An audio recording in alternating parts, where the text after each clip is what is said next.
The Nigerian Presidency has reiterated its commitments to ensuring the country's removal from the Global Financial Action Task Force Grey List by the May 2025 deadline. And during a recent visit to the Nigerian Financial Intelligence Unit in Abuja, Femi Gbajabiamila, the Chief of Staff to the President, affirmed the federal government's dedication to addressing the deficiencies that led to Nigeria's listing in February 2023. Now, the FATF, an intergovernmental organization focused on combating money laundering and terrorism financing, has set clear action plan requirements that Nigeria must fulfill. Gbajabiamila emphasized the urgency of the situation, highlighting the need for accelerated efforts and collaboration to achieve the goal of exiting the grey list within the stipulated timeframe. This morning, to talk more about this, I have Oladipo Ajayi, Head of Fixed Income and FX, Chapel Hill Denham Securities Limited. Thank you so much, Oladipo, for joining us to talk about this. Good morning, baby. Thank you very much, Leko, for having me on this morning. Good to have you too. Now, Nigeria was added to the FATF Grey List due to increasing capital inflows and deficiencies in addressing money laundering, terrorism financing, and arms funding, according to FATF. What do you consider as enablers for this crime? Well, I think firstly, I was think is firstly the porosity of some of the processes we have in the system, because it's actually very difficult for people, for the government to be able to actually trace funds actually being transferred to the country. And that's one of the reasons why we've seen terrorism on the high level in this country.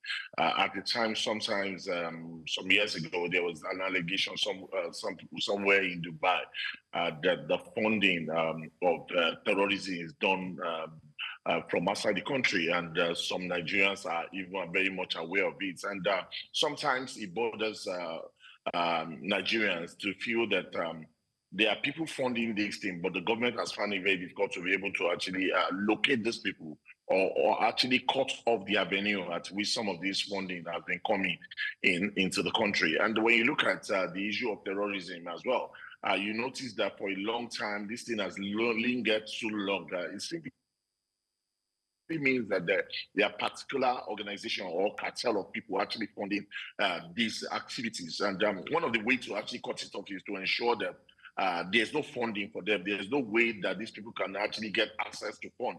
And that's one of the ways that Nigeria would have been able to combat terrorism and actually limit the board.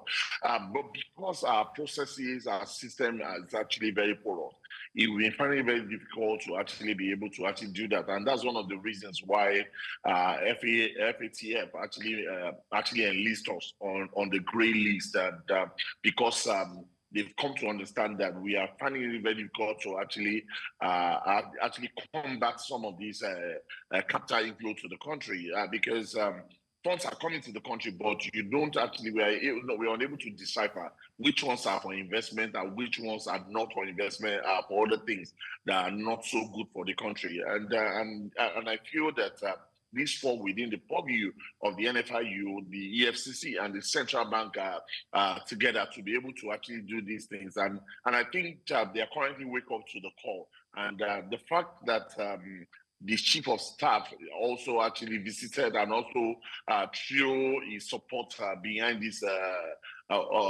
organizations means that there's a backing from the president. And I think this is one of the steps to the right direction, which I feel is actually very good. I'm wondering, Oladipo, if the cyberspace is the only platform being used to finance terrorism. We've seen videos of monies and ammunition being transported to these terrorists via planes or maybe jets, maybe helicopters. And one would wonder how that has come to be, because you talked about porosity and the inability of the government to actually trace these funds. We also noticed that, physical cash, the naira, has hit 4 trillion naira in circulation as we know it. So should the government be focusing on the cyberspace alone when we still have the possibility of this cash being transferred physically to those in need, or most especially those who are actually using it for nefarious activities? Well, I think like what you said, this thing is not one-sided, and it's something that the whole unit needs to work together. The EFCC, NFIU, and every other unit that needs to actually work around this thing. We have the ministry also have a lot of work to do in that regard. You mentioned that currently we have over 4 trillion worth of cash in the system, and that's one of the reasons why the central bank has been doing everything in their bid to actually move this liquidity from the system so as to reduce the level of cash in the system. Another thing also the government is trying to do is to also ensure that most transactions are done electronically. So it means that physical, if you understand that the central bank puts a lot of caveat on depositing cash in an account, and they put some charges on it. One of the things reason why that was done is to actually deter people from carrying physical cash. And even as we speak these days, people don't actually carry physical cash like that. You go to the market women out there also already have an account, OPA, Money Point, and the likes, where you can quickly spend money and they get immediate value for their cash. So these are some of the things that's currently on ground. And I think that the government just needs to actually reinforce. They need to actually reinforce implementation around this thing. They need to discourage the carrying of physical cash because these are, just like what you said, these are some of the way that some of these things actually thrives in such an environment as ours. Okay, so how do you now feel about the NFIU's effectiveness in implementing about 30% of the action plans and reforms needed to get Nigeria off the grey list? A few people feel the Nigerian government should have done more, to empower the NFIU in terms of implementing those reforms. But then 30%, some other people will consider that as being modest. Well, for me, I don't think that's a great one because when you look at from February 2023 till now, and that's we are almost getting closer to 2 years already, and we have just 9 months to go. So it simply means we have about 60-70% land to actually cover. And don't forget that this is actually more like a 90% action plan that we are requested to actually meet before we are actually restated back. And currently we are just about 30% gone. And but for me, I think that it's better late than never because now that the presidency has shown an aggressive support behind the NFIU and the EFCC on this subject matter, it simply means that they can now run faster than the way they've been running in the past. It means that the bottlenecks that they've been facing, maybe in terms of political power, now they already have the backing of the presidency. It's easier for them to navigate and ensure full compliance around these things. So I think that 9 months, 30% achievement thus far is not good, but I also think that with the backing of the president, it's easier for them to run faster now. And so they know very clearly that it's 9 months to go, and they know very well that the 70% action plans to also be need to be covered, and they need to actually cover this as fast as they can.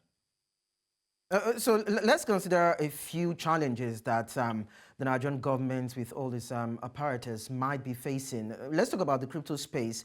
It has often been accused of being a viable system for terrorism financing and money laundering.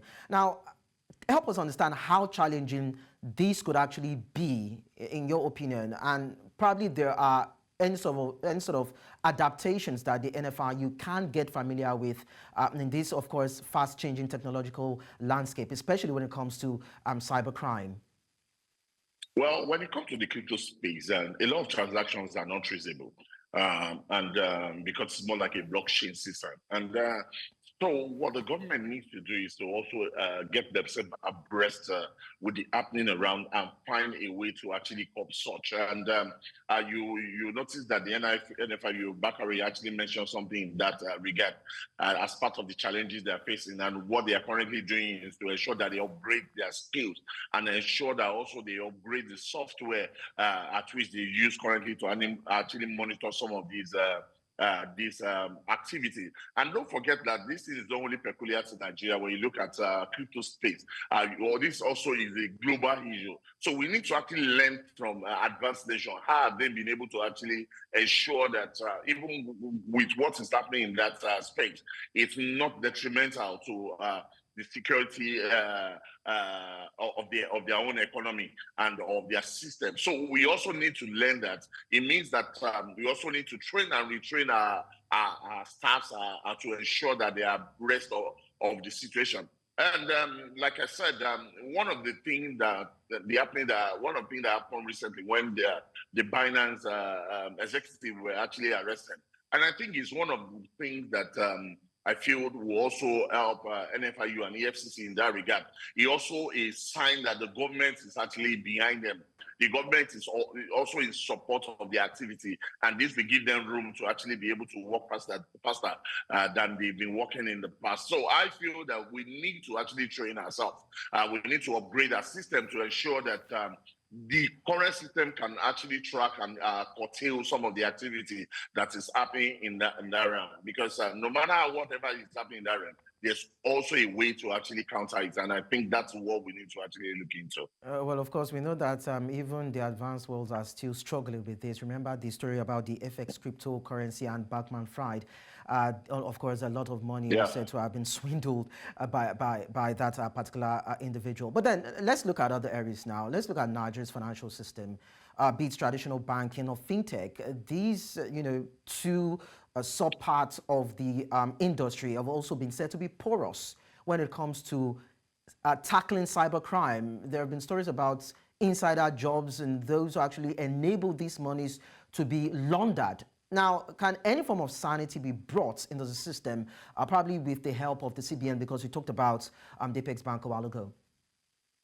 Well, before now, there's always a reporting line that is expected by NFIU when you actually consummate any transaction, maybe around 10 million. That's actually you are expected. The banks are expected to actually report such transaction to NFIU. And I think one thing is that it's not only about reporting this transaction, it's about what is NFIU using those data to actually achieve.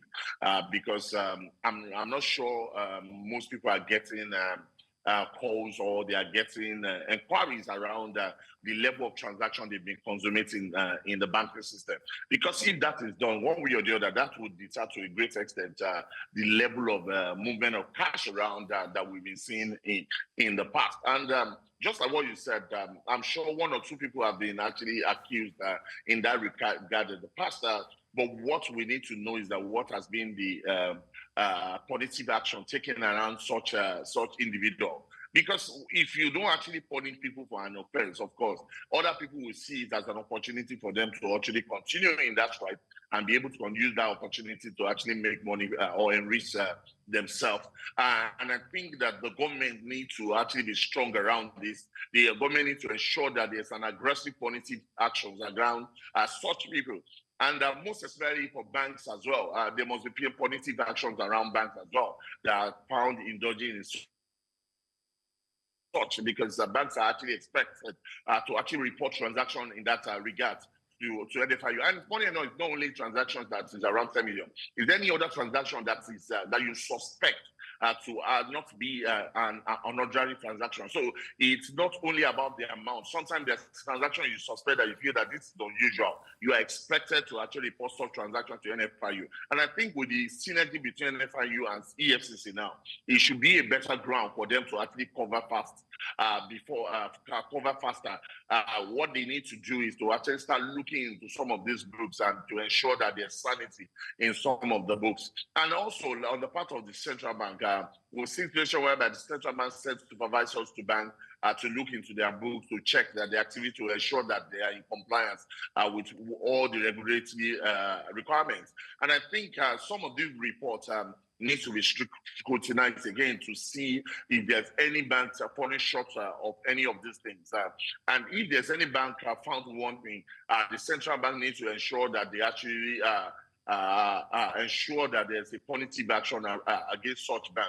What this will do is that it will ensure that all other banks will tighten up their belt and ensure that they are in full compliance with some of these regulatory requirements. And when all these are done, the end result is that we will be able to actually reduce to the barest minimum some of these money laundering activities that we've been seeing across the country. Now, Oladipo, a few people feel that this grey list, as it were, has not really, achieved anything or done anything in terms of sanctioning Nigeria along the challenges or the charges leveled against the country. Now, in your own critical assessment, do you even think being on this FATF's grey list has actually restricted Nigeria in any form? Because the country has been able to access loans, interact with the global community, over investment opportunities and business prospects. And some people feel that, it's just a list and has actually not done anything whatsoever to nip the activities that are being called to question in the bud for the country.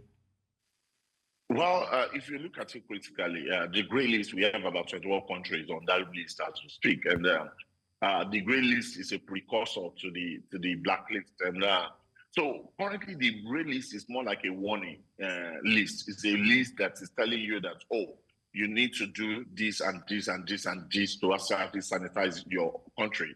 And also, when you actually embrace the action plans of FATF, what it means is that they will describe you as increased monitoring. It means that you're actually working with them to actually ensure that you actually fulfill some of the reservations that they actually mentioned.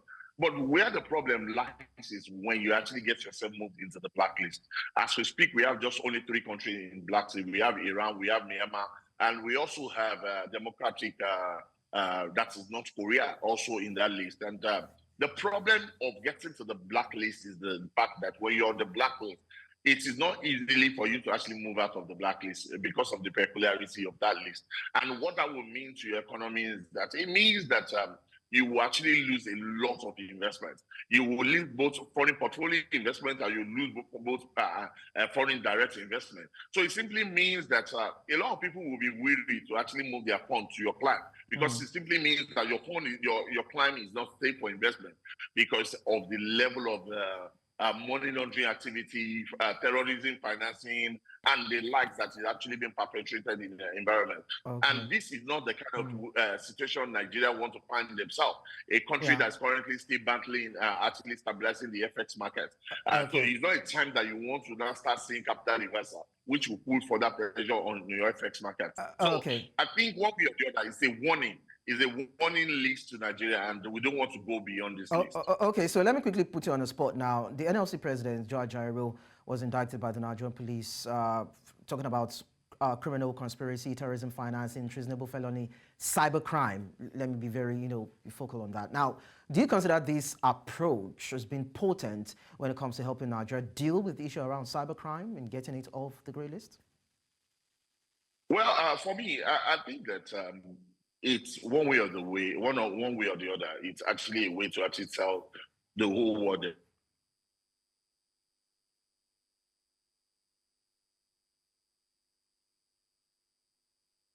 Oladipo, my word. I was hoping to get. Hello. Okay, yes, go ahead. You have about 30 seconds now. I need to get. So, like I was saying, it's a way to tell the whole Nigerians that we don't care who the person is. Whoever is found wanting or whoever is linked to any activity of such will be called to book. And of course, there have been clarification about what you mentioned, that it wasn't directly to the NSC chairman, that it was a particular person that actually occupied the building of the NFC building. So one way or the other, for me, what the signal is sent to the old Nigerians is that we don't care about whoever you are, whoever the person is. It's about the fact that we need to sanitize this country. So if you are even the president of Nigeria and anybody you have found wanted, of course, the NFIU, the FCC, even the military, the police, they are ready to actually call you out. And I think that's one of the right steps to actually tell the old Nigerians that we are ready for business and we are working around actually getting ourselves removed from the grey list. Okay, how the NFIU would actually arrest the president if he's found wanting, I don't know how that would happen. But then, so Oladipo Ajayi, the president to book, you don't need to arrest. Well, let's say Oladipo Ajayi, head of fixed income and FX, Chapel Hill Denham Securities Limited. Thank you so much for sharing your thoughts with us. You're welcome.